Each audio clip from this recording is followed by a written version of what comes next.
UDFിലെ ഏതു നേതാവിന്റെ പ്രഖ്യാപനങ്ങളും ആഹ്വാനങ്ങളുമാണ് ശരിയായി മാറിയത്? UDFിന്റെ മഹാവിജയത്തിന് പിന്നിലെ ശില്പി ആരാണ്?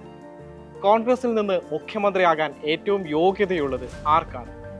UDFിന്റെ അണികളോടും അനുഭാവികളോടും പൊതുജനങ്ങളോടുമാണ് നമ്മൾ ഈ ചോദ്യം ചോദിക്കുന്നതെങ്കിൽ അവരിൽ ഭൂരിപക്ഷം പേരും നിസ്സംശയം ഒരേ ഒരു പേരേ പറയുകയുള്ളൂ, അത് VD സതീശൻ എന്നാണ്.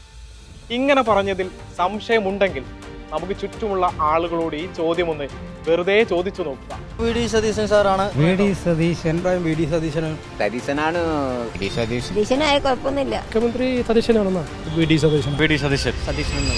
അല്ലെങ്കിൽ ആരാകണം മുഖ്യമന്ത്രി എന്ന ചോദ്യമുയർത്തി സോഷ്യൽ മീഡിയയിൽ വരുന്ന പോസ്റ്റുകളുടെ കമന്റ് ബോക്സുകളിലേക്ക് ഒന്ന് കണ്ണോടിച്ചാൽ മതി. അപ്പോൾ ആ സംശയം അപ്രസക്തമാകും.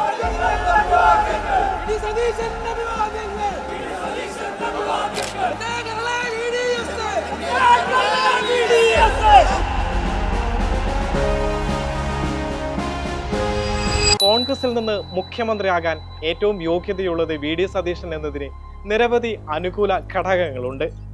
2011 ശേഷം 2021 ആവർത്തിച്ച കനത്ത തോൽവി കോൺഗ്രസിലും പ്രത്യേകിച്ച് UDFിലും കടുത്ത നിരാശയുണ്ടാക്കിയെന്നത് വസ്തുതയാണ്.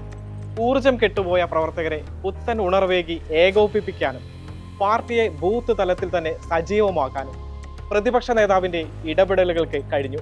6 ലക്ഷം കോടി രൂപയുടെ കടക്കെണിയിലേക്ക് പിണറായി സർക്കാർ കേരളത്തെ തള്ളിയിട്ടുവെന്ന രാഷ്ട്രീയ വിമർശനം, ഖജനാവിൽ പൂച്ച പെറ്റുകിടക്കുന്നുവെന്ന ആരോപണം, മാസപ്പടി വിവാദം, കേരയിൽ PMC തുടങ്ങിയ വിവിധ വിഷയങ്ങൾ ഉയർത്തി സർക്കാരിനെ നിരന്തരം പ്രതിരോധത്തിലാക്കാൻ പ്രതിപക്ഷ നേതാവിന് കഴിഞ്ഞു.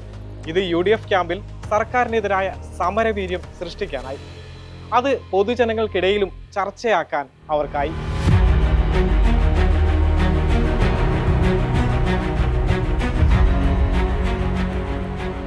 നൂറിലധികം സീറ്റുകളുമായി UDF അധികാരത്തിൽ വരുമെന്ന് തെരഞ്ഞെടുപ്പിന് മുൻപ് തന്നെ നിരന്തരം ആവർത്തിക്കാൻ VD സതീശന് കഴിഞ്ഞിരുന്നു. എതിർചേരികളിൽ നിന്ന് വലിയ പരിഹാസങ്ങൾ ഉയർന്നിട്ടും അദ്ദേഹത്തിന്റെ ഈ ആത്മവിശ്വാസം മങ്ങിയില്ലെന്ന് മാത്രമല്ല, അത് കൃത്യമായി UDF അണികളിലേക്കും അനുഭാവികളിലേക്കും പകർന്നു നൽകാൻ അദ്ദേഹത്തിന് കഴിഞ്ഞു. UDF അധികാരത്തിൽ വന്നില്ലെങ്കിൽ താൻ രാഷ്ട്രീയ വനവാസത്തിന് പോകുമെന്ന് VD സതീശൻ പറഞ്ഞപ്പോൾ വലിയ വിമർശനം ഉയർന്നിരുന്നു. UDFിനെ നല്ല ഭൂരിപക്ഷത്തോടു കൂടി അധികാരത്തിലേക്ക് തിരിച്ചു കൊണ്ടുവരാൻ കഴിഞ്ഞില്ലെങ്കിൽ ഞാൻ രാഷ്ട്രീയ വനവാസത്തിന് പോകും, പിന്നെ എന്നെ കാണില്ല. ഇതൊരു അരാഷ്ട്രീയ പ്രസ്താവനയാണെന്ന് രാഷ്ട്രീയ ബോധമുള്ള ആർക്കും തോന്നുമെന്നതിൽ സംശയമില്ല. എന്നാൽ തങ്ങളുടെ നേതാവിനെ രാഷ്ട്രീയ വനവാസത്തിന് പോകാൻ അനുവദിക്കില്ലെന്നും എങ്ങനെയെങ്കിലും ഭരണം പിടിക്കുമെന്നുമുള്ള ഉറച്ച മനസ്സ് UDF അണികളിൽ രൂപപ്പെടുത്താനായി. അണികൾ അതിനുവേണ്ടി പ്രവർത്തിച്ചുവെന്ന് മാത്രമല്ല, പൊതുജനങ്ങളിലും അങ്ങനെയൊരു ചിന്തയുണ്ടാക്കാൻ അവർക്ക് കഴിഞ്ഞു. 5 ജില്ലകളിൽ ക്ലീൻ സ്വീപ്പ് നേടുമെന്ന് സതീശൻ പറഞ്ഞപ്പോഴും എതിർചേരികളിലുള്ളവർ പരിഹാസത്തോടെയാണ് ഈ അവകാശവാദത്തെ കണ്ടത്. എന്നാൽ ഫലം വന്നപ്പോൾ വെറുമൊരു അവകാശവാദമായിരുന്നില്ല, അടിത്തട്ട് കൃത്യമായി തിരിച്ചറിഞ്ഞുകൊണ്ടുള്ള ഒരു പ്രവചനമായിരുന്നുവെന്ന് വ്യക്തമായി.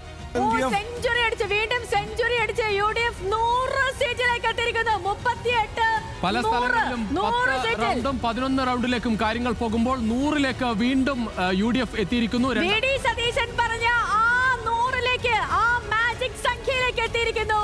പാർട്ടി നിലനിൽക്കണമെന്ന് ആഗ്രഹിക്കുന്ന CPIമുകാർ ഇത്തവണ വോട്ട് ചെയ്യുക UDFിനാണെന്നും യഥാർത്ഥ ഇടതുപക്ഷം തങ്ങളാണെന്ന് ആവർത്തിച്ചുള്ള പ്രസ്താവനകളും CPIM അണികളിലും അനുഭാവികളിലും സ്വാധീനം ചെലുത്തി. LDF പരാജയപ്പെട്ട മണ്ഡലങ്ങളിലെ വോട്ട് ശതമാനം എടുത്തു പരിശോധിച്ചാൽ ഇക്കാര്യം വ്യക്തമാകും.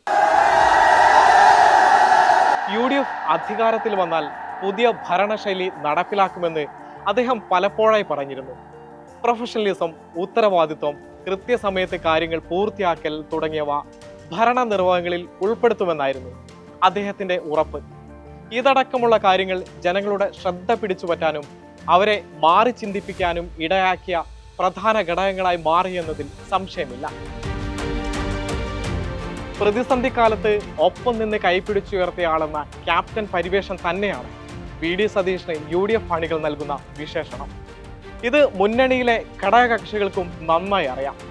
മുസ്ലിം ലീഗ്, കേരള കോൺഗ്രസ് ജോസഫ് വിഭാഗം, കേരള കോൺഗ്രസ് ജേക്കബ് വിഭാഗം, RSP തുടങ്ങിയ ഘടകകക്ഷികൾ സതീശൻ മുഖ്യമന്ത്രിയാകണമെന്ന നിലപാടാണ് സ്വീകരിച്ചതെന്നാണ് പുറത്തുവരുന്ന വിവരം. അത് അദ്ദേഹത്തിന്റെ ശക്തി തെളിയിക്കുന്നതുമാണ്. സീനിയോരിറ്റിയും അനുഭവ സമ്പത്തുമാണ് രമേശ് ചെന്നിത്തലയ്ക്ക് അനുകൂലമായ പ്രധാന ഘടകങ്ങൾ. നിയമസഭാ തെരഞ്ഞെടുപ്പ് പ്രചാരണത്തിന് ഫണ്ട് കണ്ടെത്തുകയും അത് ശരിയായ വിധത്തിൽ വീതം വെച്ച് നൽകുകയും സ്ഥാനാർത്ഥി നിർണയത്തിൽ നിർണായക പങ്കുവഹിച്ചതും KC വേണുഗോപാലാണ്. അതുകൊണ്ടാണ് MLA-മാരിൽ ബഹുഭൂരിപക്ഷം ആളുകളും അദ്ദേഹത്തെ പിന്തുണച്ചത്. പക്ഷേ ഭൂരിപക്ഷം UDF അണികളുടെയും പ്രവർത്തകരുടെയും ഘടകകക്ഷികളുടെയും പൊതുജനങ്ങളുടെയും വികാരം സതീശനൊപ്പമാണ്.